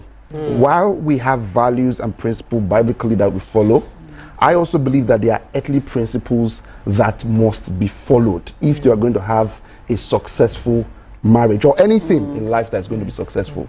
I think that for a Christian marriage, there has to be, between the husband and the wife, clear-cut agreement as to what is expected, what is not expected, following the biblical patterns. I think that. I don't know if I evade your question, but that's what I think. So, one of the things that we've been talking about, almost every Thursday we talk about marriage, relationship, thereabout, and it's been trending, the idea of men are polygamous by nature, or like, this is, I've had a conversation with a Christian, and he was like, look at the Bible, how many men were monogamous? How many? And they were still blessed. That this construct of monogamy is not even biblical, and that if you look at the Bible, most of the people, God bless them, they were even doing orishi, God was still blessing them. They were even having concubines, and God was still blessing them. They will have wife and still have concubine and still sleep with the house girl. God was still blessing them. So how do we tie that part with the reality of the new world and how we are now conforming to this new world? And how some men are saying we're just being unrealistic in our expectation as women, and the church is being unrealistic in expectations placed on husbands. What do you say about that? I think that when people use the word polygamy or monogamy, I think that already there are lots of men that are already, even though they are not married to that person, they have 5 girlfriends outside. What's the difference? They have 20 girlfriends outside, they have one. Why that happened in the Bible was in the Old Testament. And I don't want to go into the theological pattern of that, but it's because of the ideology. In the New Testament, it was different. If you observe that pattern, it was different. But now, you find men who have, relationships outside, and they don't think that it doesn't really matter. I mean, my wife is cook for me, she's going to take care of me, and then I have other women outside that would, give me the other things that I want to get, which, as a Christian, if we're using this conversation as a Christian, that's not ideal based on our biblical pattern. I think that there has to be, again, orientation about what a real marriage should look like. I think that is the crux of There's a question in my head. I wanted Viker to jump in. Do you have a question? No, I just wanted to ask you what a real marriage should look like. Absolutely. I think that number one, it is one that starts first on the premise of love. Love being a decision, not how you really feel. There's nothing wrong with you feeling whatever you feel. And one of the things I always say is that if you cannot forgive, don't get married. Wow. Yeah. If you cannot forgive, because it's like an unending circle of forgiveness. Of course, you must know your limits. There are things that, I mean, I'm not one of those people who, as a pastor, would claim that, oh, if your husband starts to beat you, just keep forgiving him. Leave the house immediately. Again, I know that there might be some quarters that would find this a bit offensive, but it's the truth of the matter. But I think that a real marriage would be one that it is based on the premise on both of you's proper understanding together, friendship. Because at the end of the day, I also think that love is sometimes overrated in marriage. This emotional, let me use the word eros love, where it's like, oh, I love you so much. Sometimes we forget that. It's more of friendship. It's more of forgiving one another. It's more of working together and learning to understand and adjust with one another. So you lead a very youthful flock, young people. Yeah. So a lot of them, many of them are not married, and many of them are hoping to settle down. Now, I'd like to touch on issues of red flags, because the generation for today, they see a Regina Daniel, and they say, see red flags in front of her, and she went right into it. He's a man that was married to X amount of women. He has a lot of money. He ain't particularly attractive. He's, he's done so much stuff. But I don't know the other parts. But if she had gone to her pastor and said, I want to marry a Ned Nwoko, the pastor would say, absolutely not. Can't you see them also? Those are red flags right in front of you. But today, fast forward, she looks really happy. I mean, aside from all the drama that's happening, but she's in a happy home. He lives in mansions, flying private jets. She's, looks happy. I'm just saying, from the outside. From the outside, a lot of single women would rather be in her. She's going, let me just be happy in this private jet. I mean, but from the outside, she's working with senators in the committee, with some senators' wives. She's got really high to the upper echelon of society. She's somebody that people actually reckon with. She has NGOs, she has these foundations. She's out there. Yeah. And girls in your child looking at me, Pastor, and you're saying that red flag. How exactly do I marry that? Yeah, that's such a profound question. I think that social media is a very interesting space, right? And what you see is necessarily not what it is. True. Sometimes people keep up with Joneses, and you create a facade that makes everything look as though this is the perfect way. Until 4 years, 10 years, sometimes 20 years down the line, things start to come out. I think when it comes to red flag is you have to be very truthful to yourself. Very truthful to yourself. And I think that a lot of times people see these red flags, but they ignore them. So for example, you are dating a guy who you have seen a consistent pattern of lies. He's just lying unprovoked. Nothing happened. He just lied. Rain is not falling. Do you know it rained yesterday? He's just lying. And then you say, oh, he just likes to exaggerate. You have missed something there. But you saw those red flags, but you overlooked it. Now, because you can see what other people have outside and it looks enticing, you forget that so at the end of the day, it's working out for these people. I mean, I don't want to talk about some of these, but I think that it's one of the biggest problems. And I want to say this also from the perspective of young people, particularly Christians who are young people. I think that there is a lot of attribution and image that has been sold by social media of marriages that you hardly see people post. I can't wear this suit now and go and post beside Okada. I will have to post beside something that elevates my status. So everything we post on social media, most often than not, is not really what is going on at the backside. So I think. So let's talk about deceit pre-marriage and during marriage, and I don't want to say after. It usually leads to after.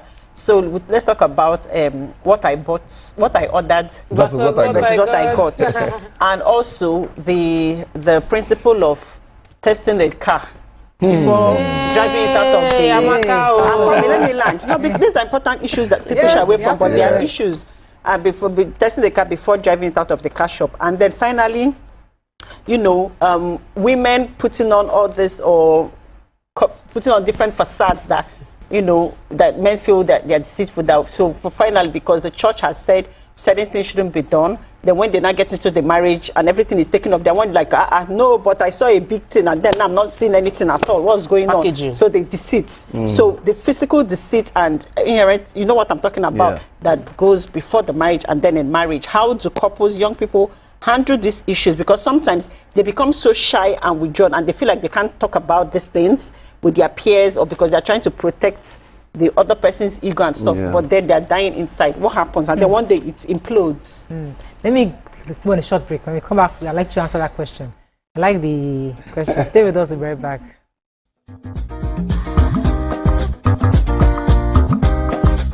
Stay tuned. Your view will be right back. Doubt and fear doesn't occur at the canvas, it shows in the canvas.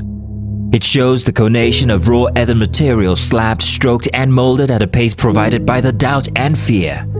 Every move way in the struggle of one to the other, merging the past to the present, brushstrokes of colors seen but not known. For when the wailing stops, the pieces settle down in abject beauty erected for a century of a century. Speaking, advocating, protesting as the arts are meant to be.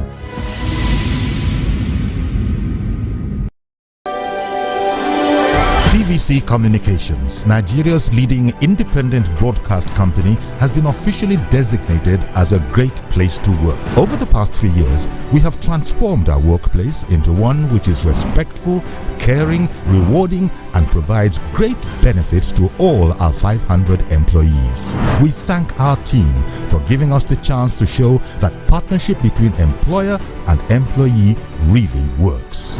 TVC Communications, officially designated as a great place to work, and now the only broadcasting and media company not just in Nigeria but throughout continental Africa to be fully certified. TVC Communications, a great Nigerian company, a great Nigerian place to work.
Do you think you can outplay me in this game of wits and knowledge? Can you go 7 rounds without flinching? I meant answering 7 questions correctly. How well can you hold your liquor? If you're curious, then join us for the most exciting conversation and games with your favorite celebrities on 7 of 7.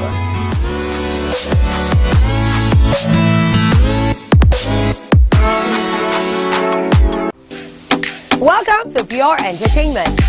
What would you like to order from our menu today? We have the regulars. So let me go and look for my jam results. My 20 was 320. I suppose don't be one medical. At this point, I contest my jam results. I want to close the show. I can go. I can. Okay, that's all we can take. I choose to close the show. Give for that. Ladies and gentlemen, number 1 unavailable by Davido featuring Musa Keys. We also have today's chef special. Yo, shine, shine, shine, shiny, yeah. Say recap done, and it's time for number 1 on the countdown. One of Nigeria's hottest artists right now, his name is Rema, and this one is called Charm. Kick it. Another.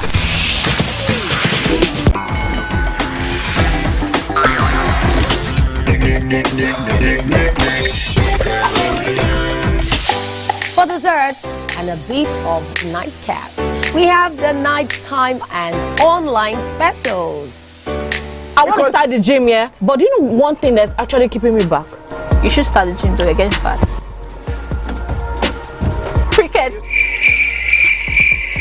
She says she does pole dancing to empower women. What's the difference? There's a difference. That's what I'm saying. So pole dancer, you're already almost naked. You're already almost naked. No, it's the empowerment for me. Sex can make your relationship better. No. Sex can never be overrated. It is needed. Especially when it's good sex too.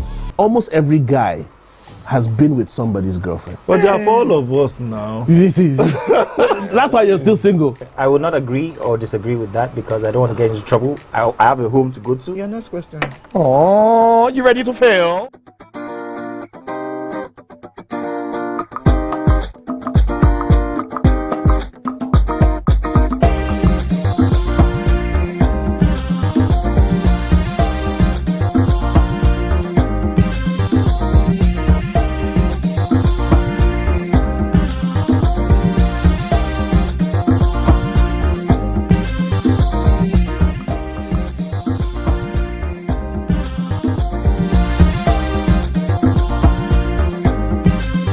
Thanks for staying with us. We still have with us Pastor Shola Okodua here with us. So for the break, Amaka had asked you a question concerning two key things. Number one, what I ordered versus what I got, meaning that you ordered, you had a beautiful girl, you see, you marry an Amaka now. After you now enter the bedroom, you're like, so this is an order, everything is packaged. Or you marry a fine guy, and then you get into the other room, he can't get up. Is happening. You're wondering what's going on. So that happens. Secondly, people are saying you have to try.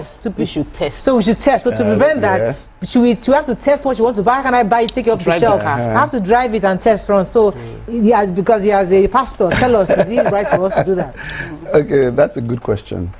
So let me share a very powerful story that, you know, I'm aware. As a pastor, we hear a lot of sides of the coin sometimes.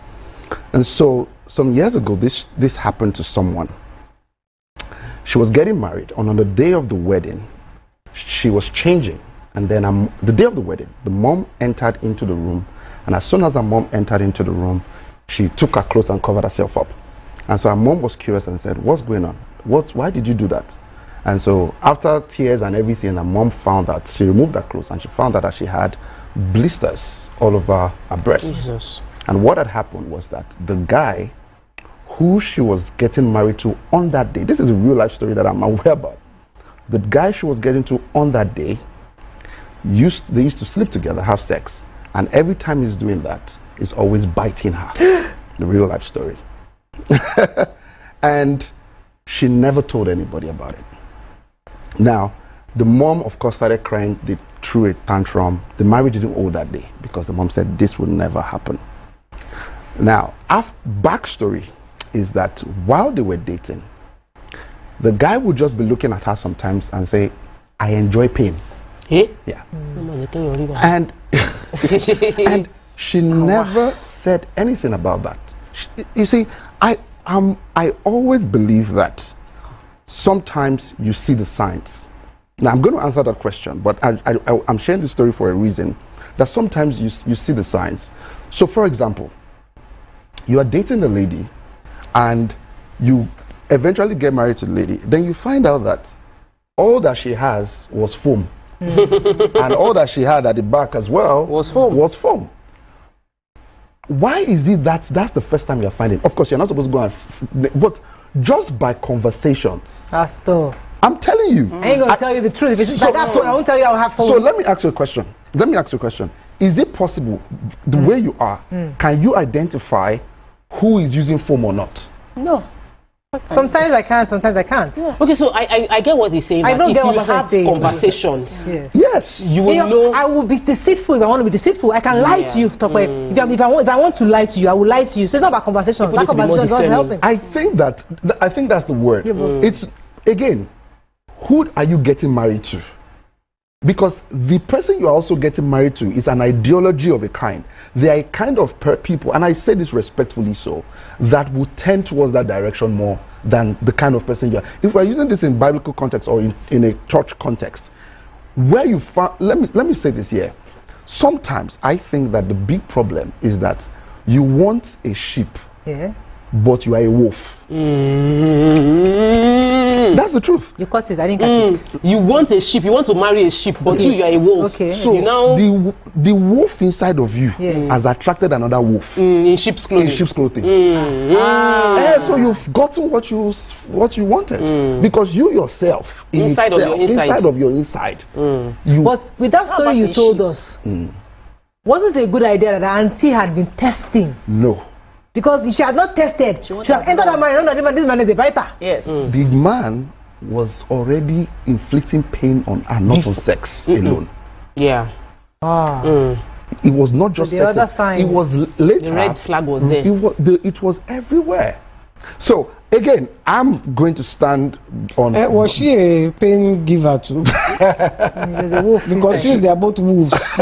No, because maybe she too was a pain. There's a lot of ignorance, and that story is a very powerful. That's why we have this conversation, even though we've had this conversation several times, because there'll always be a new angle on how to look at it that would empower those that are watching and scared at home of getting into relationships, on how important it is to have conversations, share what you are going through. Like, it is too important that you talk to someone, because if you have no experience, your first interaction, you might think it is normal because nobody told you what it's meant to be like. So you might think that this is love. And if he apologizes and is pampering me, I don't know any better. My husband deliberately does a lot of PDA. And my kids be like, ew, no. And it's like, I want you to know what is normal. What is PDA? Public display of affection. Okay. So it's like, this is normal. This is not a bad. This is not a. It's not. Don't look at it like a strange thing. So that somebody outside did not make you feel like it's a big deal. But if you've never ever seen any form of affection between a man and a woman, you might not know. What was saying is that there are some people that are deceptive. Yes, and that you would never know that they are true. We pray them out of our life. Because they know they've come to church to come and find it. They are coming from outside. They came to church to come and find a girl. They're going to act like very church-like. Exactly. That is where discernment comes in. As prayer. And not just even, that's where talking to somebody or introducing that person to people who you feel have higher insight. I mean, I've met someone, for example, I met someone, this happened 2 years ago, who the member came to me and said, oh, I'm planning to get married to this person. And the moment I saw the guy, even he was already acting, or the moment I knew there was something off about him. And I told her, I said, this guy, there's something. She said, oh, no, sir, he prays 3 hours every day. I said, this guy, long and short of the story, this guy was married to someone. And they just had, a separation. He had 3 kids. Damn. But that's not even a problem to marry somebody, is that he never told her. And deception. He had already proposed to her. Imagine that. Thank God she listened and she said she's 2 steps back and all of that. Again, I think that sometimes people just want what they want. Going back to Maka's question, sir. That test running. Okay, do you see why it's important? Because some people enter and realize that the guy can't get it up, or they enter that the guy doesn't have a clue, or the woman is not interested. They get in because pastor has told them, be celibate. Don't go there. You can talk about it, but don't do anything. They now enter and realize the woman cannot kiss, the man cannot kiss. They don't even know what to do, and they are both clueless. And initially they accept the cluelessness, but after a while they're like, I can't continue like this. I must say this even as a pastor, and I have to say this.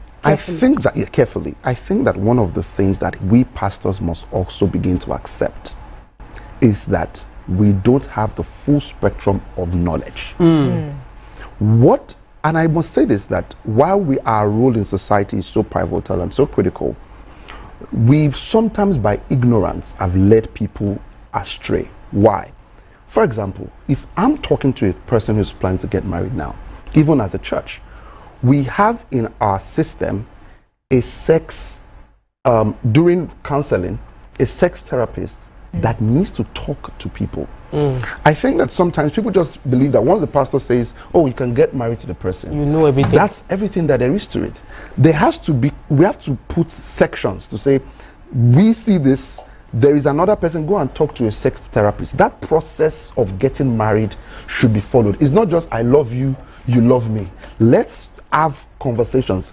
Can we go see a sex therapist? Someone who can ask us true questions. And with the spirit of openness there, you are able to answer the question right. I think that what happens is that people just assume that since we love each other, you know, everything's going to work for us. Again, back to what she asked, I also biblically, and I have to stand out as a position because I believe in the word of God, which is you're not supposed to have sex before marriage, right?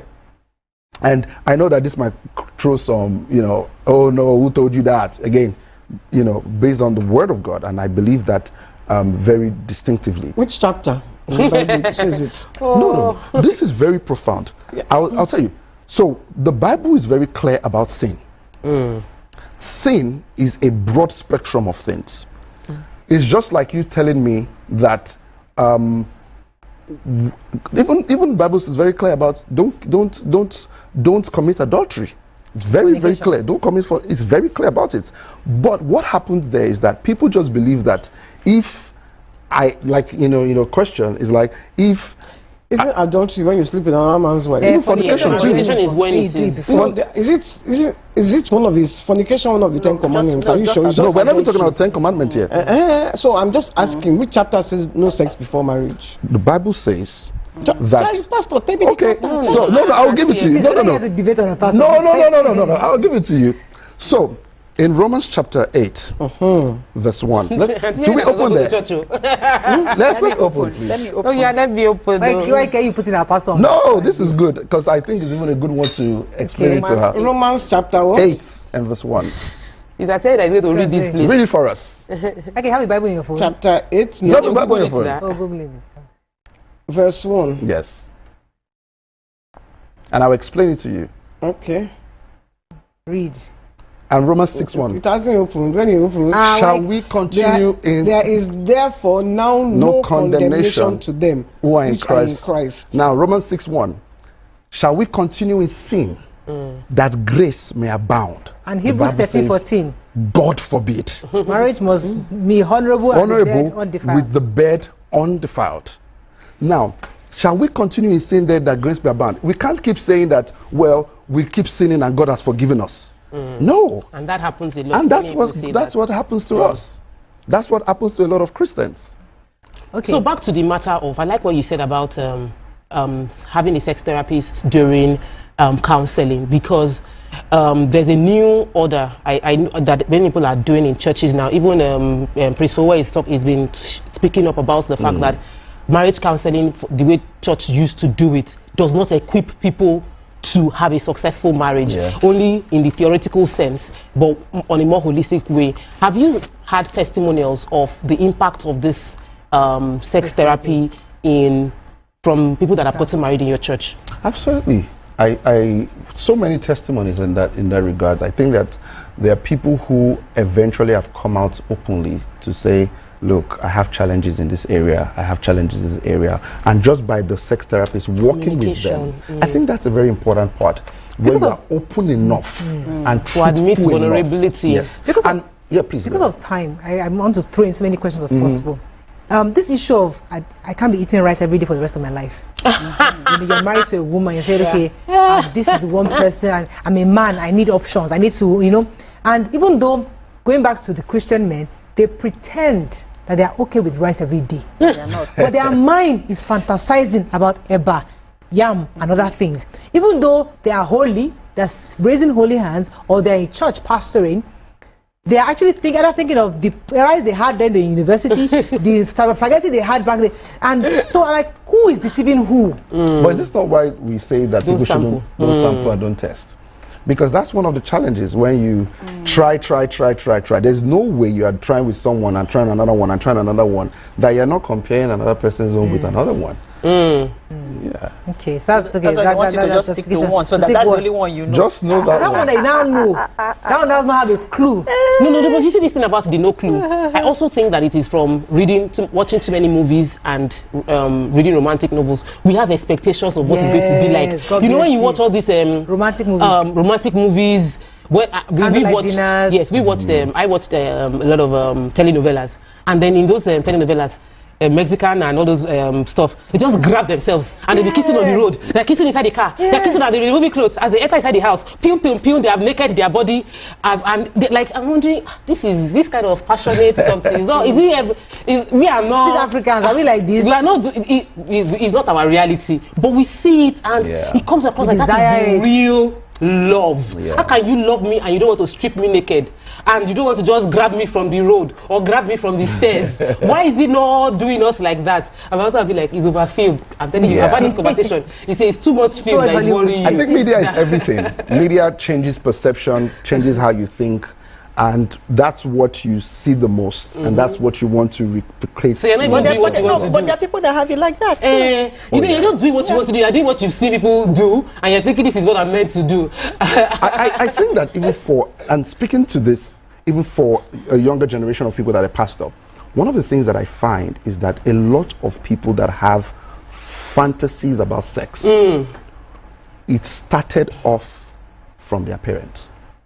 Oh yes. Many people, I'm telling you this, caught their parents or their father or their mother watching pornography. And it's that ideology has been ingrained in their mind since age of 12 years old, 13 years old. And so they grew up with that image, and it's very, very hard, you know. Like I say sometimes, every adulthood problem is an unresolved childhood trauma. And so there's something that has happened growing up that you felt like, this is how it's supposed to be. I think that every marriage should journey in their sex, and they grow in it gradually as they grow in love as well. I think it gets better as you continue to be together, even in your marriage and even in sex as well. Fantastic. I like that. Any comments on social media? We're going to be wrapping up very soon. Social media. Any comments? I mean, as you look for those comments, let me just ask you. Someone said, Corey Michael said, Apostle Paul said, as long as you test and marry your virgin, it is not sin. No, there's nowhere in the Bible that says sin. Which? There's nowhere. Which Bible is that person reading? Which Bible? Apostle Paul. What did you do? Michael, don't tell Michael. He said, as long as you test and marry your virgin, it is not a sin. There's nowhere in the Bible that says that. Oh my chest. Okay. Somebody here is asking that if I can I sleep with my wife after engagement? After they do engagement? That's a good question. According to the law of the land, court is the number one. According to the law of the land. Okay. However, according to our biblical process and believing in the word of God, the Bible says that then shall a man cleave to his wife, and they two shall become one. So in the holy estate of marriage, we believe that the first thing that must happen is the recognition from the part of God. And that's why as church we tell people that after the wedding, after your white wedding or the pastor's blessing, then you can go ahead and do that. But traditionally, it's said to tradition that once the family agrees, you know, then they can go ahead and do that. Again, because I'm a pastor, for me, and the word of God, it's basically once you get married in the way as a Christian that you're supposed to, blessings, then okay. Go ahead. I think we can wrap up on that, but thank you very much, sir, for enlightening us today, because we get lots of basketballs and you Corey Michael says the New Testament is more of a European way. Tell Corey Michael to just chill. We have to wrap, but thank you very much, sir. I should come for another conversation on that. That is it's a broad spectrum of the theology beliefs and what Bible is saying and what Bible is not saying. We need to bring you on because there's always the Latin version, the Arabic. There's so many versions out there, so we need to even know which one is authentic. But we like bring out the African version for us. Mike is a creator, traditionalist. That is all we can take on, but it's not lie. I found out I was a pastor. Have a fabulous day. We'll see you tomorrow. Bye for now. You are still going to be a pastor, YK. You will still enter this pastor. That means I've gone mad. You are the pastor, YK.